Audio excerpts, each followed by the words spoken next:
Let's get this thing started. What's up, guys? John Sintez here. My man, Alex Rojas. Let's Win a Ball Game podcast. Pretty excited. Let's start it off. If you haven't checked out our channels on YouTube, we're on Spotify. We're all over the place. Instagram.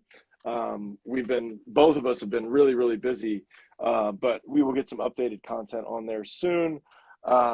Thank you to all the people that support us and follow us. It's been a blast. I'll start off with my plug first.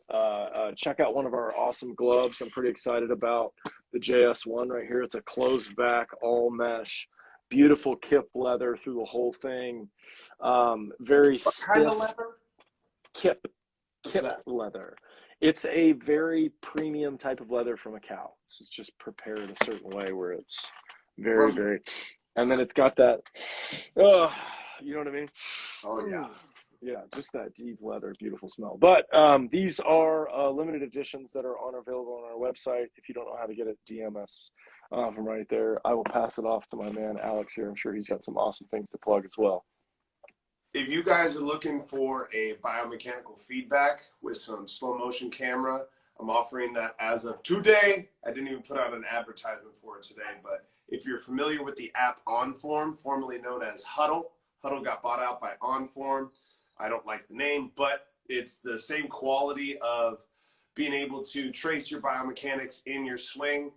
We got a lot of our guys that are already hopping on that. We got guys that are already hitting the ball 100 miles an hour that are into their biomechanics. So trying to catch up with some of these data-driven programs that got a little bit more money. We're still a small business. We're still a little mom and pop, but we're still doing good things. So if you are trying to get some, what? Oh, I lost you. You went silent. I said, there's nothing wrong with a little mom and pop, you know? Yeah. Everyone starts as mom and pop, and then you get a couple more mom and pop. Right, yep. But if you're looking to understand how your swing compares to those that are in the biggest of the big leagues, especially, I'm just going to start off with, I'm really hot on Rhys Hoskins right now. Like, dude had a hell of an NLCS, and I've just been studying his swing. And Bryce, just to throw two names out there, and they do a lot of very similar things. They just do it differently. Right, they do. They sure do. It's been fun to watch. I can't wait for Friday. You know, it's really gonna be fun to. Hey, we have to wait. Like, they were so hot. Both teams were like, the momentum was so good. I thought baseball was like one travel day. Let's get this thing going. Like, right? You know what I mean? Like, yeah. And especially the way that they were doing the playoffs. Like, the new series started on Tuesday. I was ready. Like, yesterday, I was like, let's go. Yeah. Gotta wait. It was confusing, to be honest with you. Like, you know, I'm not sure what Major League. I mean, obviously, everybody benefits with a little rest, right? You get to get your aces that go against each other. Your matchups are better. So maybe it's kind of like the Super Bowl, right? Like in playoffs, they have like that extra week off, and it's like, well, weeks. Why? This is weird. You know what I mean? So, yeah, very kind of weird at marketing. Yeah, baseball weird. Yeah, baseball doesn't necessarily seem like that they want this game to be fun for a long time. Hate to be the one to throw that out there, but it definitely seems like they're. Bryce Harper is older than Rhys Hoskins. Wow, I did not know that.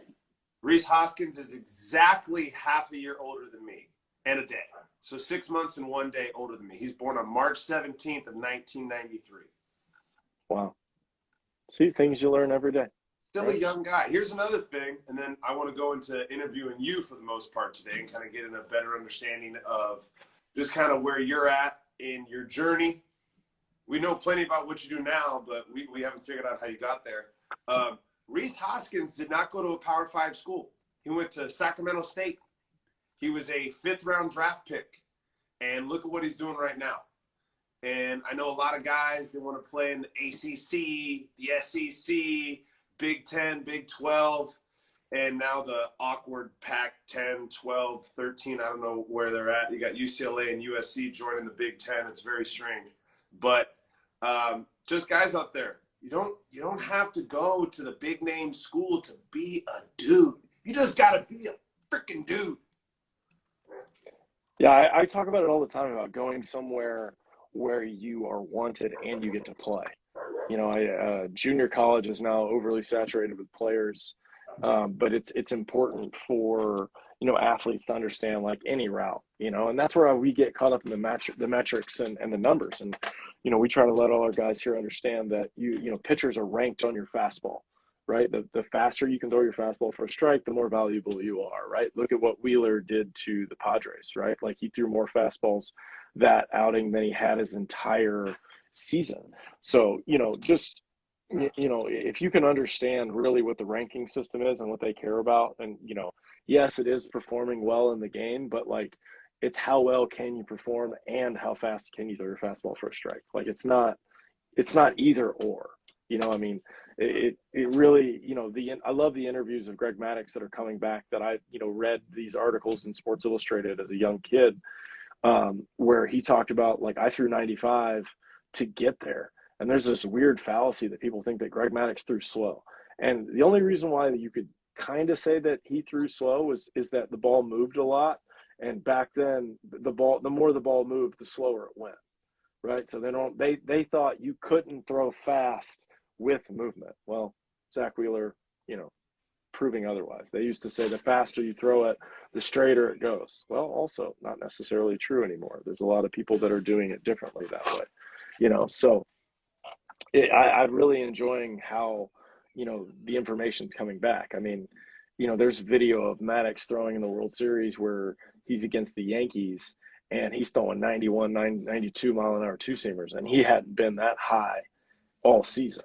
Yeah. So, I mean, the hard part about throwing is 88, 92 almost feel the same to your body. And then you look at the number, and the number doesn't necessarily, okay, well, I didn't really feel any different from there right there. So, you only know that if you live at that velocity and have been there a lot. I mean, as soon as I pull down and throw 95, my brain goes, I remember what that felt like to move that fast and that smooth. But replicating it on the mound is very difficult. Absolutely. And I want to do more research on Zach Wheeler. Like, how did he figure it out and stop getting hurt? I want to know who he finally listened to. Well, he did get hurt. Oh, that's what I mean. He kept getting hurt. Like, he was like 4 years. He got hurt this year too. Keeps happening. He took 6 weeks off in the season. In the middle of the season, he took 6 weeks off. The Phillies, I think the Phillies did a phenomenal job of, like, okay, you know what? We're not even going to, because, like, I'm sure the protocol was like take 2 weeks off or take 3 weeks off or something. And the Phillies might have been like, you know what? If we give him 6 weeks off and then give him like a month before the playoffs, I bet you he gets rolling after like 4 starts and gets going. And it seems like that's what's happening, where he's super locked in. I mean, he said it best.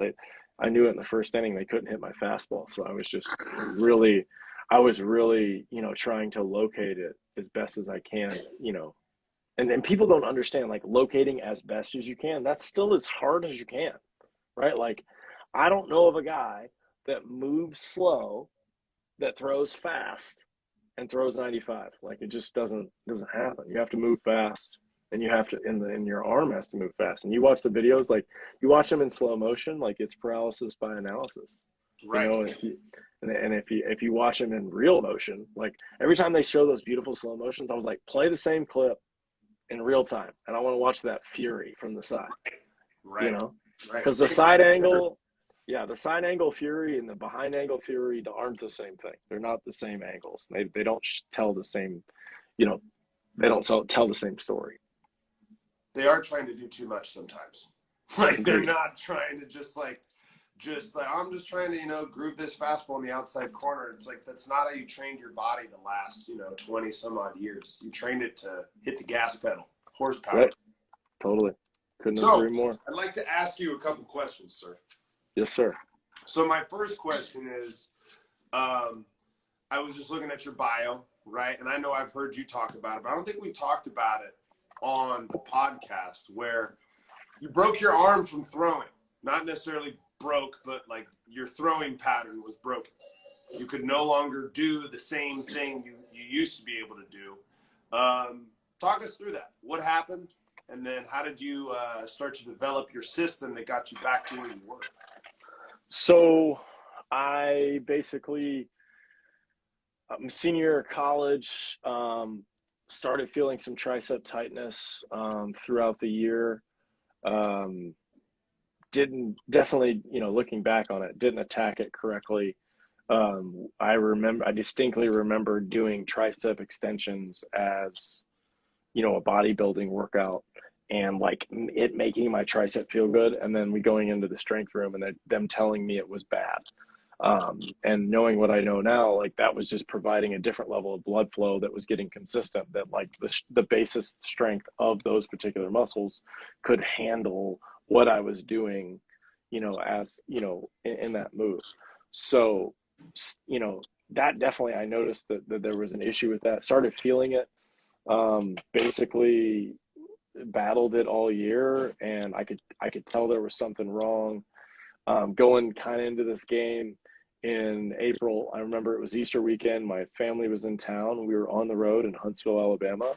It was 32 degrees, and I remember trying to warm up before the game, and I just couldn't get warm. I remember trying to do push-ups. Like, it was just so cold. I definitely didn't have, looking back on it, like, you don't think about things so far as about like the geography to the climate of what you're going to be in, especially back in 2000. This is 2009.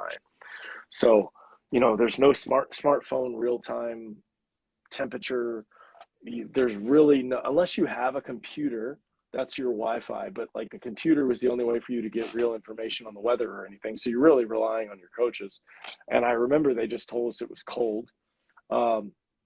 I warmed up before the game. I couldn't figure it out. I remember I went and told my coach, I'm like, my elbow's killing me. I just can't get it's not coming out right. Something's wrong. I can't even throw it 100 feet. And he's like, well, the team needs you. Can we figure it out? And I said, I kind of try to drop my slot a little bit, and that felt okay. But I just couldn't, it just didn't feel the same. Yeah. So I made it all the way to like the third or fourth inning, I remember, and it was like a 2-0 game. We were winning. I was basically flipping sliders and cutters up there, and then like throwing sinkers from this angle, but I had figured out where it didn't hurt. And I remember I threw one, and it felt kind of shitty, and I was like, that didn't feel good. And I threw the next one, and it went like 10 feet, and like there was a loud pop. It rolled over on the ground. I immediately just kind of like dropped my arm. The trainer came out. I remember she like moved my arm, and as she moved it, I almost threw up because like it just, the same pain was again. And then it was weird. I got into the dugout, they iced it, and when they iced it, it went kind of numb. I could move it, but it was swollen.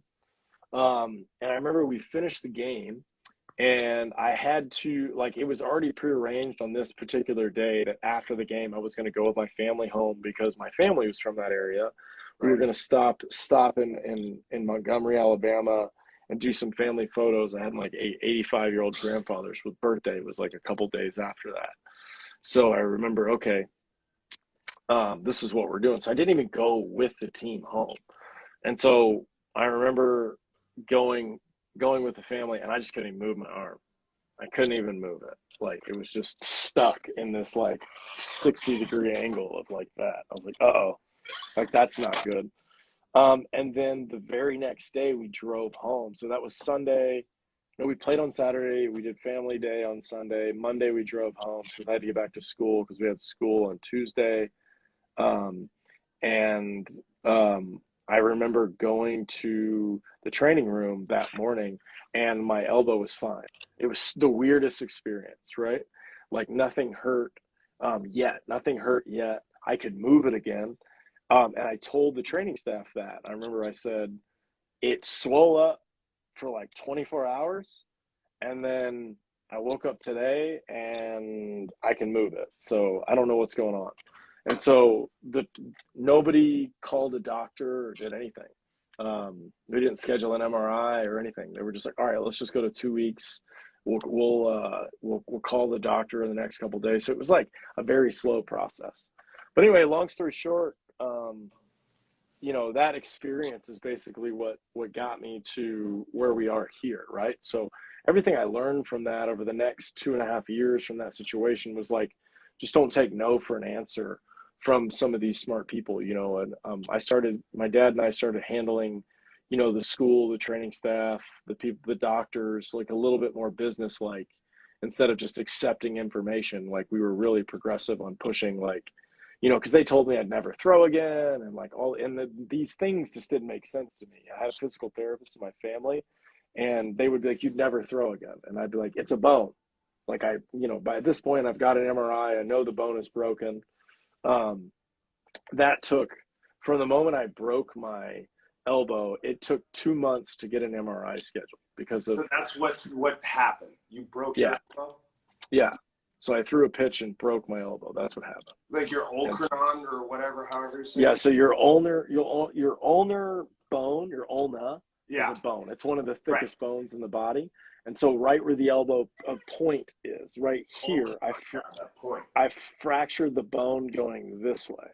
So basically the stress of what I was doing in my throwing motion was causing the locking mechanism of the arm, that little hook, couldn't handle the force of like me basically pronating and locking my arm out as hard as I could to try to make sure that I was pronating, because pronation was king back then. That was the action that broke it. Yeah, right. I'm 1,000% sure that was the action that broke it. I know we were talking about pronation and how much pronation we needed, and like that was big in the conversations in the college pitching world. Yeah, really getting through the ball in pronation. And so now, I can break the shit out of someone's arm in a Kimura that way. Yeah, exactly. Hindsight's 20/20, right? Like what you learn. So yeah, and from there, like I said, I didn't mean to jump forward on you there. It's no. like you wanted more of that. Question, that was okay. Go ahead. So, when did you decide you were going to do things on your own, and what came next? Like we already talked about, you took the business approach, but then at some point you were like, politely, fuck you. I'm gonna do my thing because I believe in myself. You listen to PT, you listen to people, but when did you just go that way? So, it's really funny. It's so cliche because there's like a lot of people that have said this thing, but I remember at this exact, so let me go where I am in my life, where we are right here. Okay. So I've broken my elbow. I don't know I've broken my elbow. We go through the rest of my senior season. We make it to the conference tournament. I try to warm up in conference playoffs. Doesn't work. That's smart. Like, can't even throw the ball 15, walk down there. We end up like losing two in a row or something like that, get eliminated pretty fast. Have my exit interview, doesn't go well. Doesn't go really well at all. Finally get an MRI. And then I'm on my own. I'm out of college. By the time I get my MRI, I have now finished school. I've moved home. And now I'm on my own completely. And I remember getting the MRI and talking to the doctor getting me the MRI. And they're being like, literally telling me I'll never throw again. And I remember just being like, just such alarm bells going off. Because like when anybody ever tells you you'll never do it ever again, like there's just story on story on story of people doing it again, right? Like I just remember being like, okay. So I called my aunt, who's a VP of a big hospital chain, and told her the story of what the doctors told me. And I asked her, like, am I crazy for thinking that this is a bone, and if the bone heals and we can stabilize the bone, then I can throw again?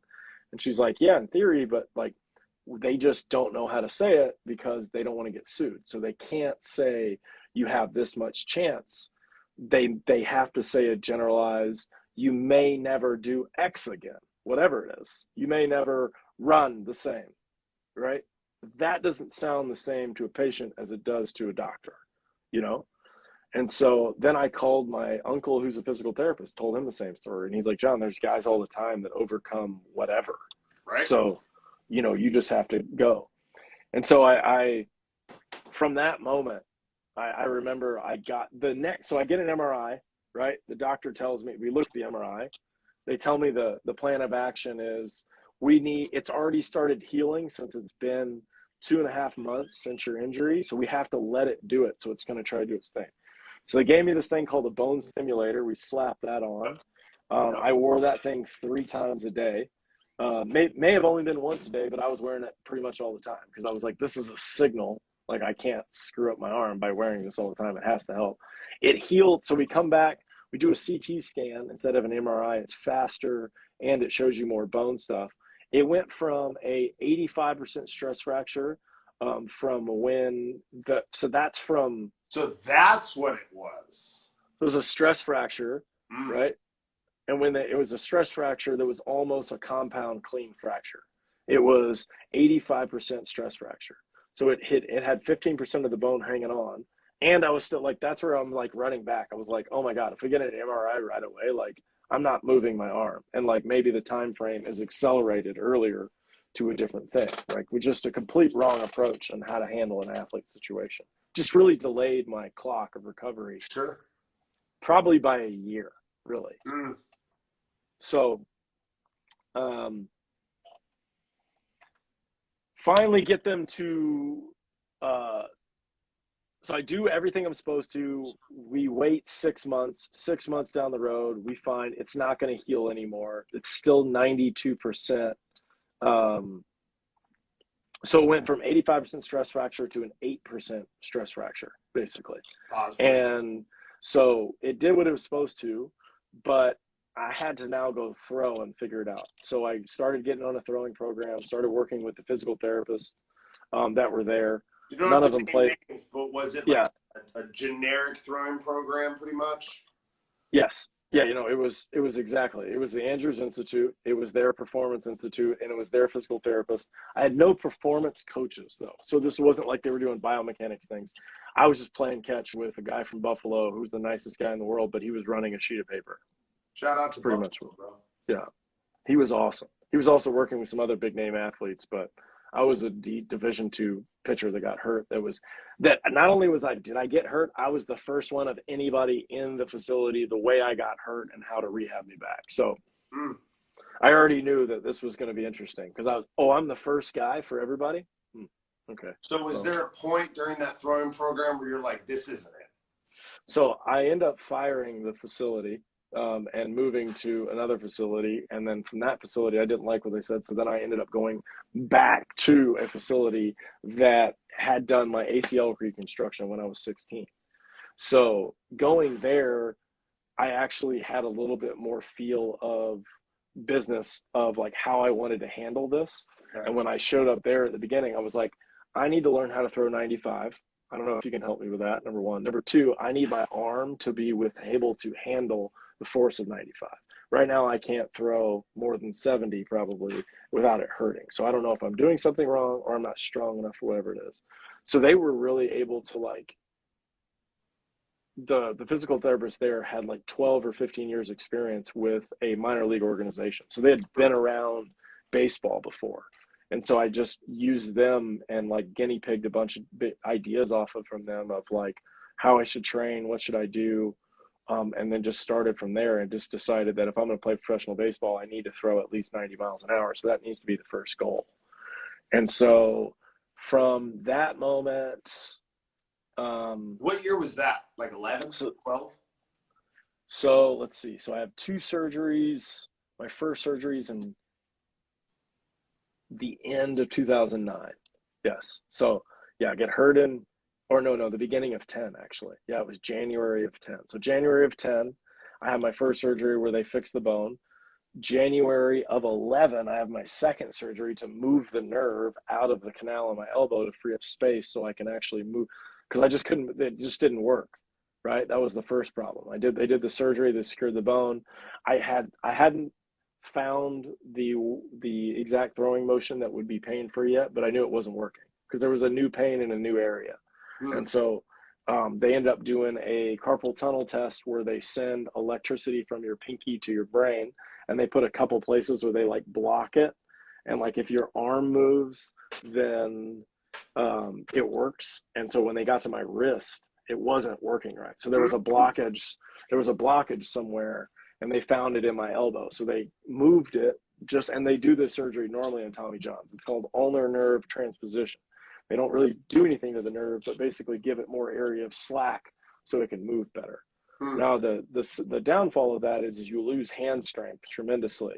And so like my thumb and my pinky were like, my thumb turns off even when it gets really cold. Now I've rehabbed through that by doing a lot of like strengthening of the hand and do stuff in there. So there is definitely ways to come back from that, but it's a common thing for guys who have Tommy John to like lose feeling in their hand and stuff. So when did you start throwing the way, I should say, your system? Yeah. So this gave birth to your system of sorts. Right. It did. So at this point, now I'm going through the internet. There's a lot of slow motion video. This is 2011, 2012. There's a lot of 2011.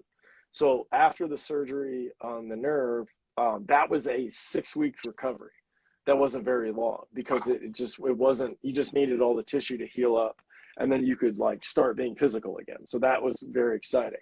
So that allowed me to start some of these ideas. Now the whole time from this, I have slow motion video on YouTube is now a thing, and I'm able to just start watching dudes, and I start thinking about, and also at the same time I find Joe Rogan's podcast, and he starts, the way he interviews people and asks questions, he also does other podcasts explaining how he thinks about asking questions from people, more about how I try to communicate, just like the way you and I communicate, which is we try to extract expert advice and opinions out of people's brains based on their experiences and how they grew up, right? And just like try to figure out how they operate. If I can learn how you can operate, I can replicate the way you can operate, and I can see the differences of the way I operate and the way you operate, and see if that there is a better way or not a better way in order to operate. And so like I just started doing that, and that started with, okay, let me look at who are the best guys in the game for the longest. And I just went through Baseball Reference and started looking at different people that I knew that were making lots of money, right? This is the beginning of Scherzer. Verlander's already doing his thing. Kershaw's doing his thing. And so I came up with a formula of like, to be the best pitcher on the planet, which is basically a creative player, video games, like you need pitches that people do when they're playing around, which is like, if I could create a player and pick a pitch from a guy, I need to be able to develop those tools. So I wanted who had the best fastball. Well, I could take Nolan Ryan's fastball. I would take Kershaw's curveball. I would take, Felix Rodriguez's splitter. I would take Pedro Martinez's changeup. I would also take his two-seam. And maybe I'd like somehow figure out how to get Randy Johnson's slider, but from the right side. But when did Mo's cutter come in? That happened a little bit later. Okay. That happened a little later because as I started going through this research, that's where I found it. Where I was like, everybody started, there were memes that were coming around in the playoffs. They were saying more people walked on the moon than scored on Mariano Rivera. And so then I started going, okay, and in the playoffs, right? I started going, okay, so I started watching his games and started watching how big league hitters were swinging at his cutter, and started going, okay, there were guys that I played with in college that said they got to pro ball, and then everybody was talking about figure out a cutter, figure out a cutter, figure out a cutter. And I started thinking, well, if nobody else throws this cutter and you're the only one that can throw it, when people face you, then they can't get used to facing it because they can only see it against you. And he's having 7 pitch innings where there are people that have been playing against him for years. And now people talk about this where they're like, I played against Mariano Rivera for multiple years, but I never faced him because it never worked out in the lineup.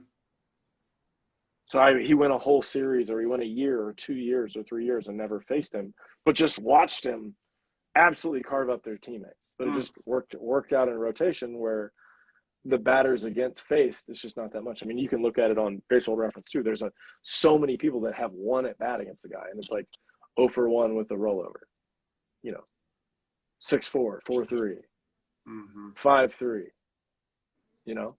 So he was the most dominant pitcher for the analysis that I went through, and allegedly he had one pitch. Knowing what I know now, and as I did research and the amount of video I watched, he threw different versions of cutters, which we know now is possible with spin axis of being able to change it and change flight patterns. So, he had an understanding. But also what I know now is like, there are certain ways you can talk about things to hide information. And when you use words like natural or, I just do it. You're basically saying that you're being ignorant on purpose. And so when you watch some of his games, like he for sure was throwing up and in flat cutters. He was throwing down and away hard sliders. He was throwing front door cutters. He was really pitching. But people only say one pitch, and when you think of one pitch, you think one pitch, one spot, but that's not what's happening. So he was a master in, bending the ball. But, to his point, he was throwing the same way for a long time. If you watch his starts as a starter when he first came up, he pitched exactly the same, and he had 3 pitches. But when he needed extra, he would reach back and just throw as hard as he could. And basically, I think he just learned how to do that and just locate the. Yeah. You studied the greats. Yeah. Right. Now, you started to develop the system that is Cutternation, right? We don't have to get into the commandments and all that fun stuff, but yeah. When did you start? Because I know you played in Mexico, you played your career down there, you made your money, you made your name for yourself, you learned. When did you start teaching your system to guys? So let me add on top of that. When did you realize, like, oh, I can repeat this. I just need to insert this into your brain. It doesn't have to do with my body or what I do. It's just this shit works. Right. So as I'm rehabbing, I started getting very efficient with my time, right? I decided that if I was going to be the best pitcher, I needed to be a lot stronger than I was, whatever that was, right? I needed to be able to throw as fast as they do in the big leagues. And then I need to be able to withstand that. So I just decided I'm gonna get as strong as I can. I'm gonna get as fast as I can. And I'm gonna be able to and I was running stadiums. I hated running long distances. I knew was wrong. I had heard that, but running 100-yard sprints was something that was easy for me. Especially because I had this long path of this in my neighborhood where I could just mark off 100 yards. I had little spray painted spots. It's easier for a guy like you. Yeah. So I would just do this training regimen, a lot. And I would be inside my research of okay, how am I going to do this? And so I just found a commonality with Latin throwers of they kind of threw differently than American guys did. And I started trying to throw the way I started seeing Vlad Guerrero Sr. threw 100 from the outfield till he was 50. And there's so much video of him throwing. And so I just tried to start copying those positions like a mimic, just like I would as a young kid, I was trying to do Greg Maddox's over the head, lift, move. And I just started copying it. There was I could not find slow motion video of outfielders throwing. It was something that I was like, this is interesting. And a lot of the Jaeger stuff had come out about long toss. And I just noticed that when I long tossed, I reached down a little bit lower for what I did. And so I started doing that. And in my training, I didn't have anybody to throw with. I was just by myself. I was going to the gym. I found plyo balls because I figured, I could throw into a wall. I didn't need a partner, and it didn't go anywhere. And it was the same weight as a baseball. I didn't use the heavier stuff. I was a little bit more on you shouldn't throw heavy objects, really. And for what I had heard and what I had seen, baseball players only threw baseballs. So I just didn't even understand it. Didn't even try to understand it. But as I teaching this to guys, because that's where I'm going. So this is where I'm at. So I'm working at a Chili's, bartending, right? And I worked my way up from busboy to bartender in 6 months because I was I am not going to not make money. I was understood time frames and what I needed to do. So I worked my way up the company, and I had this regular couple that would come in, and their kid would have practice across the street at this baseball complex 2 nights a week. And so what they would do is this kid had 2.5-hour practices. They would drop him off, come to Chili's, have a date night, sit at my bar, and just hang out. And we would watch sports. And as we knew each other, sports would come on, baseball would come on. We'd talk. They'd tell us that their kid would play ball, and I told them I'd play ball in college, and I was still rehabbing, and I was hurt. And so one day they just asked me if I would train him, and I did what every. I would always. Yeah. Right. And so I was like, I don't know where to start, blah, blah, blah. And well, if you ever get the idea, let us know. So one day I'm just like, you know what, I'm going to try it. And so I text them, and they said, how much is it going to be? And I told them what I thought it would be. I had no idea. I just made it up for 2 kids for 2.5 hours. I trained these kids on throwing and hitting and like ground balls, like a full-on practice. I had no idea what I was doing, right? And that was the beginning of it. And I remember trying to teach these kids how to long toss. We would like teach them how to warm up, and like actually teaching them to reach down, find some of these positions that I'm talking about. And one of the kids was a catcher and the other was a shortstop. And like they had terrible accuracy. And I just noticed that as I got further, 120, 130 feet, they were hitting me every time. And so that was like the first time I was like, huh, okay. I had been spending, at this point, we're 2 years in and researching arm path, throwing motions, pitching mechanics. And I haven't really found anything that had jumped off the page at me yet, or, off the screen.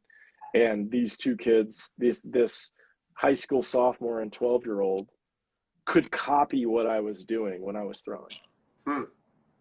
And that's what kind of changed it. And I was like, oh my God, like you can just like, you watch me do it and then you can do it. And so I kind of just started working on this, and then I started videoing myself throwing more, started getting into my own mechanics, and then was able to like take some of the slow motion video, like hold my laptop up to, another screen and be like, all right, let's see. I don't look the same as this guy, right? Yeah. I look. And so what I started looking for was like different components. Like I was always a long stride guy. I always knew long stride was good. There's a big debate on it, short stride, long stride, but I don't know. I just felt like long stride is the closer I get, the less you see the ball. It just made sense to me. You know what I mean? Throw it at 53 feet, not 54 feet. It's harder to hit. Yeah, exactly. So yeah, that's where it started. And then from there, I just started trying to develop a system. And I was like, okay, I did it. They handed me the money. And I made as much money as I did that shift, which was frustrating because I was like, in less time, I made the same amount of money. Right. With less work, doing something that I wanted to do. Right. And I was just chilling. Like we were just playing catch. Right. And I was throwing BP to them and just like, because a lot of the parents don't trust a hitter unless you're a hitter. Right. But you can also be like, well, because I'm a pitcher, I can just lay fastballs in there and let them hit it. So I didn't even say I was a hitting trainer. I was just like, I can throw BP. I'll teach you pitching, and I can throw BP so you can hit at least. Well, I know it'll be easy. Advantageous for them. Like this guy actually knows how to pitch, so he can like tell you like, no, don't do that. I wouldn't do that. Don't do that. Yeah, do that. Do that. So the start of Cutternation was an outdoor operation. You can actually scroll back to the beginning of my Instagram and go look at it. And it's really cool. I've seen it. Yeah. Yeah. And like I'm throwing BP to kids. Like I used to just serve up fastballs. I would probably, what's funny is like I was throwing BP, I don't know, 3 or 4 times a day. Right. And that's also how I knew. Right. Because like it was harder for me to throw closer, but if I went further away, it was way easier because I could just use my length and just like float spinners in there. So I just wasn't like, I was never tired. My arm never got tired because I was probably throwing the ball 50 miles an hour too. Right. So which sadly, is like, I got to go because I know I got to pick up my boys soon, but I'm going to pick this back up. I'm not ending it now, but we'll finish with this question. Is the Cutternation system complete? I don't think it'll ever be complete. I think that it'll be an ever-growing process of growth and information. And, one thing I've noticed about the information internet world is like the information evolves, so does the process. So I'm sure people will be putting out more information, and we will continue to try to get better and better as it goes, So if we were at a scale of hundreds in impossible, right? Where do you think you are now? Like in terms of your understanding, like if you were looking at yourself back with those first kids as compared to now, have you gotten like leaps and bounds further, or is it your explanation of where you've gotten has just gotten better? I think we're way further, and I think it's just because now we have a building, like when you have a spot that you don't have to reset up thing every day and like you can just jump in and then like go, and it's a system like what we have here. You pick it back up. Yeah, exactly. I just cut out all of the unnecessary time that goes into that. And that's why you need a home that you can actually get better at. And a lot of the ideas that I put out have been verified through data, through our TrackMan system and the other stuff. So it's been very fun to trial and error has been really fun, but also, educated trial and error has been fun as well. Absolutely. Dude, I hate to end it, but I got to go. Wednesdays, we get out early. It's all good. It's all good, man. But, this is perfect. well, I want to I got pick this stuff to back do up too. on our next podcast. We're going to go straight Sounds back good. into this shit. But Sounds just to good. like kind of throw things out there. Not that I had a similar story, just because I had a slightly bigger surgery, just slightly bigger. Not that it's worse than yours, but it just kind of taught me, like, there's a lot of people that are very smart at the human body, but they don't know what they're talking about at the very same time. It's true. And there's a lot of kids out there that, you might be hurt, you might be in a bad spot, and it's like I posted on my story today about Reese Hoskins, right? Like, be unrealistic about what you're trying to do, and like, you might end up shocking yourself and then a lot of other people. And so that's one of the reasons why, we're such great pen pals. That's the best way to describe it. I agree. Yeah, we enjoy the process of learning and trying to educate everybody, because, I'm sure looking behind you at all those fun toys and how they, are there, you just transferred your 12-year-old obsession, to a business. And, 100%. that's what's really fun here too, where if I was 12 and I like wanted to be around the next advanced thing, that's what we're trying to build here. We're always trying to get to, there's going to be more information, cutting edge technology that's going to be coming out, and we want to be the source for people to look at and be like, yeah, these guys know what they're talking about. They can prove it. They throw all the time. They're healthy. They're in it for the long run, and anybody can do this. So yeah. Well, hey, just to shamelessly plug you guys, you got to watch this dude throw against hitters. He's got, I'm going to go out and say thousands of pitches, definitely thousands. Like, I'll feel comfortable saying thousands. Thousands of pitches against live hitters, professional hitters, collegiate hitters, high school hitters. Watch what this dude does. Like, he has literally sent me text messages about what he did to somebody, and then I go and I watch it, and I'm like, yeah, you did exactly that. Like, that's exactly what you did. And like, somebody that is, I know that you may not be familiar with Gordon Ryan, who's like the best grappler in the world, but he got so good, he literally started writing down what he was going to do to somebody and handing it to like the announcer and be like, just wait till after. Just wait till after and then open it. I love that. Right? I love just that. open it after, and then you're just like, oh my God. Like, he just did that. But like, from your Pitch Ninja stuff, your Rapsodo content, your YouTube content, like, a lot of it is where, I'm looking to try to get to eventually, where it's like, if you follow the right people, you're going to see what they do. And just like, I can't say it enough what you did, which was you looked at the really good guys and you went from there. So we'll pick this back up. Why don't you close this off? Any plug for you or anything like that? I think we're good. Go follow us. You know where we're at. I mean, my guy over here, Alex, I'm going to plug him back. His hitting content is very, very fun. He's constantly pushing the norm of what, people think is hitting training, because there's just so many different aspects to come from. So I applaud, Alex very much. So if you're in the area, check him out up in NorCal, and on here on the socials, give him a follow and check out his online program too, because, the guy, what's really fun too is, like we said, we haven't met each other in real life, and there's going to be two fun events happen. Us throwing, right? Oh yeah. Playing catch, and then like you catching me, and then you facing me. It'll also be three now. It's three. Yeah, that's true. That's true. Long toss, right? Yeah, a nice catch play, a nice bullpen, and then or live at bats probably. Let's. I seriously cannot wait to see your cutter, just so I can be like, okay. I got all the thoughts in my head of like, okay, like, you gotta have body angles to like meet the plane of that pitch, but then he's also gonna set you up so you miss that plane of that pitch. Like, I gotta not think about it, but think about it at the same time. Yeah, exactly. Thank you, Exactly. John. How you I appreciate your understand the time, my game. friend, so much. Thank you too, buddy. Appreciate it, man. This has been a blast. Hey, pick it up next week, same topic. If you liked it, tune in. Perfect. Thanks, buddy.